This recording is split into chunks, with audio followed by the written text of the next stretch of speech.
Over human life. One tragic decision by the HOA to deny emergency access didn't just cost a life, it unleashed a firestorm of grief, outrage, and lawsuits that ripped the entire neighborhood apart. This is the chilling story of how a locked gate became the symbol of everything broken. In this community, it was a calm, breezy evening in the Rosewood Pines gated community, a place where everything seemed too perfect to ever go wrong. Rows of pristine lawns, symmetrical hedges, and manicured flower beds wrapped around identical two-story homes, the kind of neighborhood where people waved politely but rarely talked, where the streets were quiet by 900 p.m. and where the homeowners association ruled like clockwork. No trash cans left out after pickup, no basketball hoops in driveways, and absolutely no one, not even emergency vehicles, entered without proper clearance inside one of these immaculate homes. The Alvarez family was winding down after dinner. Maria Alvarez, a school teacher, was cleaning up in the kitchen, while her husband Jorge sat watching TV in the living room. Their 68-year-old father Eduardo had been living with them for a few months after a minor stroke. He was doing better, regaining strength, but still fragile. That night, as Jorge walked toward the hallway to check on him, he heard a crash. Eduardo had collapsed in the bathroom. What followed was panic. Jorge shouted for Maria as he knelt beside his father, who was barely conscious. Eduardo's face was pale, his breathing was erratic. Maria grabbed her phone and dialed 911, her voice trembling as she gave the dispatcher their address. The operator assured her that paramedics were on the way. They weren't worried yet. Help was coming. They lived in a nice area. What could possibly go wrong? But 5 minutes passed, then 10. No sirens, no flashing lights, nothing. Jorge stepped outside, pacing the driveway. The community gates were at the far end of the main road. He squinted, looking for any sign of the ambulance. Then his phone rang. It was the 911 dispatcher again. "Ma'am, the paramedics are at the gate." No one's answering the call box. Maria's stomach dropped. The call box, the HOA's automated gate system, required visitors to punch in a residence code or get clearance from the property management hotline. Emergency services were supposed to have a universal access code, but for some reason it wasn't working. Maria gave the dispatcher the gate code manually, but it didn't work either. Now, fully panicked, she grabbed her keys and ran toward her car, shouting at Jorge, "I'm going to the gate." But it was nearly a mile away, and she had to pass 2 speed bumps and 3 stop signs just to get there. Meanwhile, Jorge was left trying to keep Eduardo conscious, begging him to hold on, begging the universe for the damn gate to open at the community entrance. The paramedics waited helplessly. They had tried every code on their list. They called the HOA emergency contact line. It rang endlessly with no answer. The gate itself was reinforced steel, surrounded by tall hedges, and a keypad box with no manual override. They contemplated ramming through it, but hesitated. If someone was still alive inside, they could face legal consequences for property damage. By the time Maria reached the gate, waving and yelling frantically at the ambulance team, she screamed the code at them through the window. They tried again. Nothing. The gate system seemed frozen. That's when Maria remembered the second entrance, an emergency back gate that could be opened manually with a key card held only by HOA security. But there was no on-site security that night. The HOA had switched to a remote monitoring system to cut costs back at the house. Eduardo's breathing slowed. Jorge pressed his fingers to his father's neck, trying to feel a pulse. It was weak, then nothing. He froze.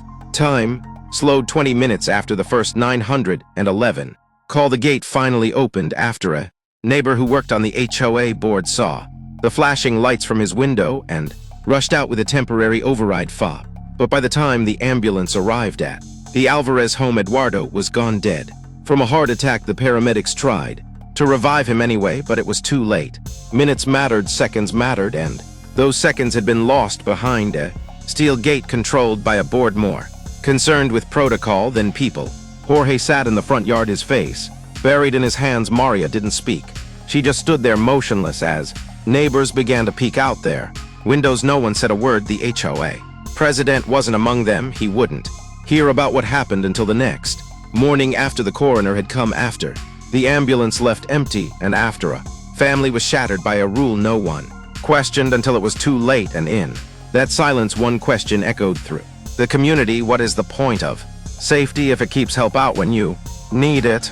Most the morning after Eduardo's death, a deep, uncomfortable quiet settled over Rosewood Pines. No one quite knew what to say. Neighbors exchanged awkward glances as they went on their morning walks, careful not to look too long at the Alvarez house. The blinds were closed, the driveway was empty, the usual humming of morning life, lawnmowers, sprinklers idle. Chatter was noticeably absent around 10 am. An email landed in the inboxes of every resident in the community. It was from the Rosewood Pines Homeowners Association with the subject line, "Important notice regarding emergency services incident." The community expected a heartfelt message, something expressing sorrow, acknowledging the gravity of what had happened, and assuring residents that changes were coming. But what they received was anything but compassionate. The message was cold, sterile, legalistic. It began with a brief mention of an unfortunate incident involving emergency medical services and a community resident, and immediately transitioned into a paragraph detailing, with printed copies of the email statement. Others came with screenshots of their correspondence with the management company that went unanswered. During emergencies, Jorge came to not to speak, but just to sit silently in the back of the room. His presence alone made the atmosphere heavy. Martin opened the meeting by stating the board would not be addressing the ongoing investigation into the incident due to potential liability exposure. The room erupted. People demanded answers.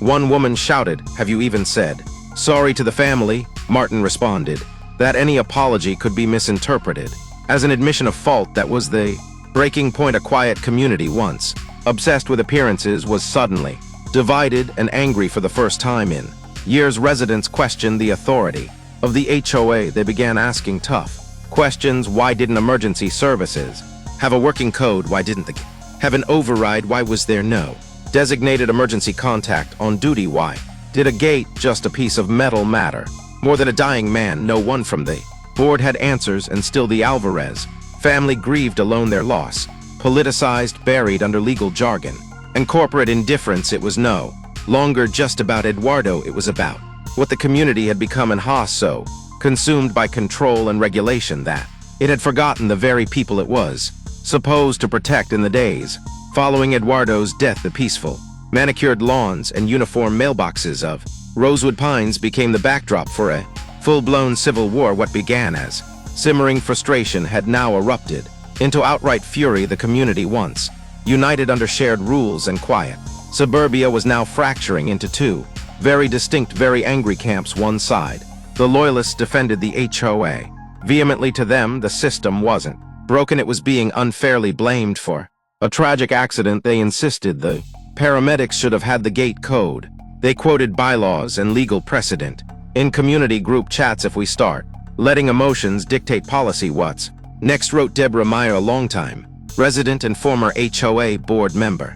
"This neighborhood works because of the rules. We can't tear it down over one incident, no matter how sad." They began calling the other side emotional radicals and accused them of trying to destroy the fabric of their orderly lives. Some even went as far as organizing a counter petition titled "Preserve the Pines," a digital document defending the HOA and demanding residents support leadership during difficult times. The other side, however, had lost all patience. They didn't see themselves as radicals. They saw themselves as people who still had their humanity intact. They didn't care about gate codes and bylaws. Someone had died, and the people in charge had responded with cold silence and a finger pointed anywhere but inward. A new petition, this one titled "Justice for Eduardo," gathered 600 signatures in just 48 hours.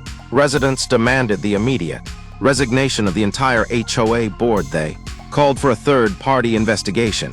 They wanted gate protocols changed, override systems installed, and transparency regarding communication with emergency services. Handmade protest signs began appearing at the neighborhood entrances. HOA equals heartless organization of authority. Rules shouldn't kill who's next. Others wrote Eduardo's name in chalk on the sidewalks. A few even painted red X's near the main gate, a grim symbol of where help was stalled. Local news caught wind of the chaos and jumped on the story fast. Reporters set up outside the gates interviewing residents who were all too willing to speak out. Maria Alvarez, through tears, gave a short interview to Channel 5 News. Her words were simple but devastating. They locked out the ambulance. They locked out my father's last chance. That clip was shared online over 1 million times within 2 days. National outlets picked up the story. Op-eds were written. Influencers weighed and it exploded across TikTok and Twitter, with people dubbing it the gate that killed. Viral videos reenacted the events using dramatic music and overlays of HOA rule books. Hashtags like #Justice for Eduardo and #HOA Hell began trending. Soon the community was under a magnifying glass, with reporters stationed outside 24/7. Drones captured aerial shots of the gate residents arguing in the streets, and signs on garage doors that read, "This could have been your family." Within Rosewood Pines, the tension became unbearable. Neighbors who once waved politely now crossed the street to avoid each other. Friends stopped inviting each other over. WhatsApp groups turned toxic. Arguments erupted during neighborhood barbecues. People yelled in the grocery store. Parking lot kids overheard parents arguing about whether they were living in a prison with prettier landscaping. And then something even more intense happened. People started resigning. First, the community manager hired by the HOA management company stepped down, citing personal stress and hostile work environments. Then 2 board members who had been quiet throughout the ordeal sent in their resignation emails stating they no longer felt comfortable representing a divided community. The power vacuum only fueled the fire. Residents demanded a special election to replace the board, while the remaining members tried to delay the process. Legal threats flew. Some homeowners hinted at a class action lawsuit alleging negligence, emotional distress, and a complete failure of leadership behind closed doors. Insurance companies grew nervous. Lawyers started circling like vultures. And through all of it, Maria and Jorge Alvarez remained in their home, watching their tragedy morph into a national symbol of everything wrong with unchecked power and soulless bureaucracy. Ironically, the very structure meant to protect the community was now tearing it apart. Some tried to bridge the gap, offering compromise, suggesting new protocols without dissolving the HOA entirely, but the damage was already done. Trust had been shattered. The illusion of unity was gone. It wasn't just about the gate anymore. It was about power, accountability, and the unbearable weight of what it cost when the people in charge forgot they were supposed to serve, not rule. Rosewood Pines was no longer a peaceful haven. It was a battleground. The lawsuits came down like thunder. It started with the Alvarez family, still in mourning but burning with a need for justice. They retained high-profile attorney Marcus Bell, known across the state for his ruthless litigation tactics and his flair for courtroom drama. Within a week of Eduardo's funeral, Bell held a press conference just outside the Rosewood Pines gates. Cameras flashed as he stood beside Maria and Jorge Alvarez, solemnly announcing a wrongful death lawsuit filed against the Rosewood Pines Homeowners Association. But this wasn't just a standard case. Bell's legal team went wide and deep. The suit wasn't limited to the HOA as an entity. It named each individual board member personally.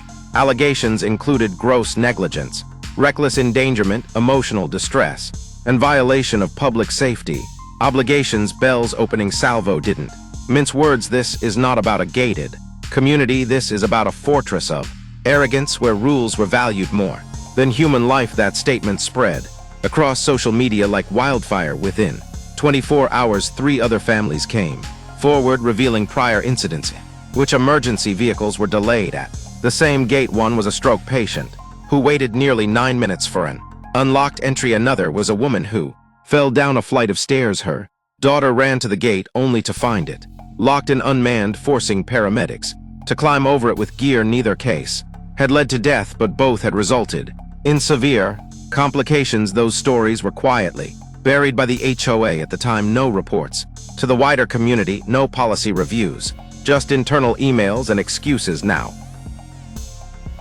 vague message online about the weight of guilt and a system built to fail. Meanwhile, the residents of Rosewood Pines watched helplessly as the neighborhood's reputation spiraled into a national disgrace. Real estate listings stalled, prospective buyers backed out of deals, home values dropped by the week. What had once been a coveted gated community was now the punchline of evening news segments and late-night talk shows. Even those who had supported the HOA at the beginning began to distance themselves. Fear replaced pride. They realized they were not just living in a lawsuit-ridden community, they were living inside a cautionary tale through it all. Maria Alvarez remained stoic. She refused interview requests. Now she didn't speak during protests or news segments, but her silence said more than any words could. Her father was gone, and the people who could have saved him chose not to act. Now justice would be dragged out of them. One subpoena, one lawsuit, one courtroom battle at a time. In the weeks that followed the flurry of lawsuits and national outrage, Rosewood Pines transformed from an emblem of suburban security to a symbol of systemic failure. The once meticulously groomed lawns and pristine community parks now stood in stark contrast to the broken trust that hung heavy in the air. What had started as a single tragedy, one man's life lost to an unforgiving policy, had spiraled into a national conversation about the unchecked power of HOAs. Investigators dug deeper, uncovering disturbing patterns not only within Rosewood Pines but across similar gated communities nationwide. Reports flooded in, paramedics delayed by locked gates, fire trucks rerouted because access codes didn't work, ambulances forced to wait while a gate captain was located. A database compiled by a local news station revealed at least 12 incidents in the past year where emergency response times were significantly delayed due to HOA-controlled access. One chilling case from Arizona described a child who suffered a severe asthma attack while her parents waited 8 minutes for a gate to open. Another from Florida involved a house fire where responders had to ram the gate with their truck to get through. These weren't isolated missteps, they were symptoms of a system that prioritized property over people. Pressure mounted on lawmakers to intervene. State senators and representatives, many of whom had long ignored HOA complaints as neighborhood matters, suddenly found themselves facing angry constituents and a relentless media emergency. Responders themselves stepped forward, recounting stories of frustration and helplessness at the gates of private communities. Some had even begun keeping bolt cutters and portable saws in their vehicles. The legislative response came swiftly, dubbed the Emergency Access Protection Act. A new bill began circulating through the state legislature. It proposed mandatory override systems for all gated communities, penalties for delays in emergency entry, and legal immunity for responders who had to forcibly access private property in crisis situations. Within weeks, similar bills popped up in neighboring states.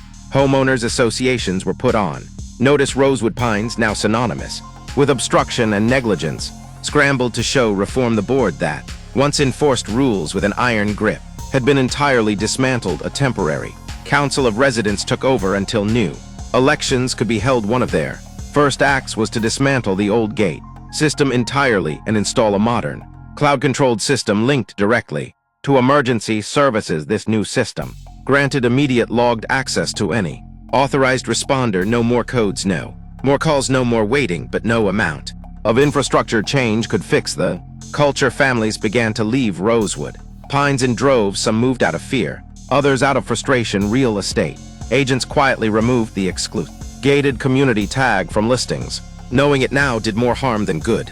Houses sat on the market longer, property values dipped, the shimmer of prestige had vanished, replaced by a reputation that lingered like a stain. And then there was the sign at the entrance to Rosewood Pines stood a grand stone structure with a metal plaque, "Welcome to Rosewood Pines, a secure, serene community." It had always been a point of pride for residents, but in the wake of the tragedy, someone defaced it, not with graffiti but with a new plaque bolted just beneath the original, made to look official. It read, "Where rules came before a man's life, the new council left it there. No one dared remove it." The Alvarez family, meanwhile, had moved away, quietly declining interviews and speaking only through their attorney. A portion of the settlement they received was donated to a new nonprofit called Open Access Now, which advocated for emergency access reform in private communities. The nonprofit gained traction, quickly partnering with fire departments and ambulance providers to create best practice guidelines and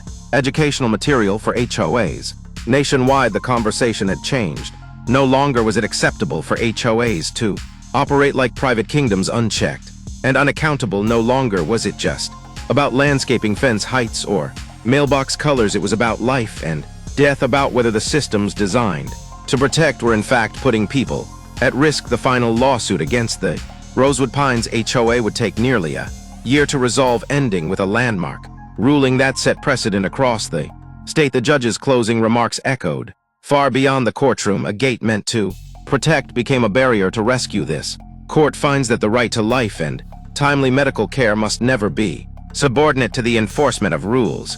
When an association forgets its duty to serve people before property, it ceases to be a community. Those words were quoted everywhere, from news broadcasts to social media to HOA meetings across the country, and they stayed with the residents of Rosewood Pines, even those who had initially defended the old system. They had trusted their HOA to keep them safe. Instead, it had kept danger out while trapping tragedy with it. The image of that closed gate haunted the community long after it had been torn down. What remained wasn't just a neighborhood shaken by scandal, it was a broken system finally exposed. Thanks to watching, those emails became legal ammunition.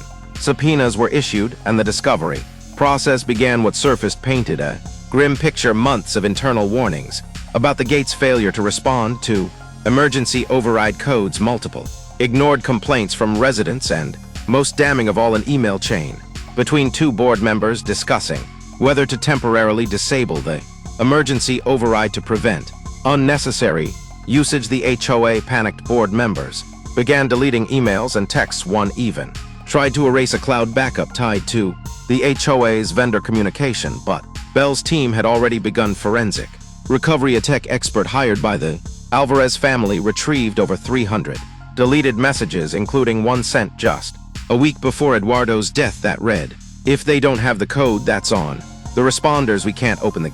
For every siren, the backlash was instant and merciless. More lawsuits followed. A class action suit formed, supported by over 120 residents who claimed emotional trauma, declining property values, and loss of faith in the leadership they once trusted. One elderly couple who had lived in the neighborhood for 20 years filed a separate complaint, alleging that the HOA's gate protocols had made them feel like prisoners rather than protected residents. Insurance providers began pulling coverage. The HOA's liability policy was quickly maxed out, and now board members were being told they might be held personally responsible for legal fees and potential payouts. Lawyers for the HOA went into full defense mode. Their strategy: blame the vendor. The gate security system had been outsourced to a company called Shore Secure Access Systems, and suddenly all the pressure shifted toward them. The board released a statement saying they had trusted the expertise of a third-party vendor and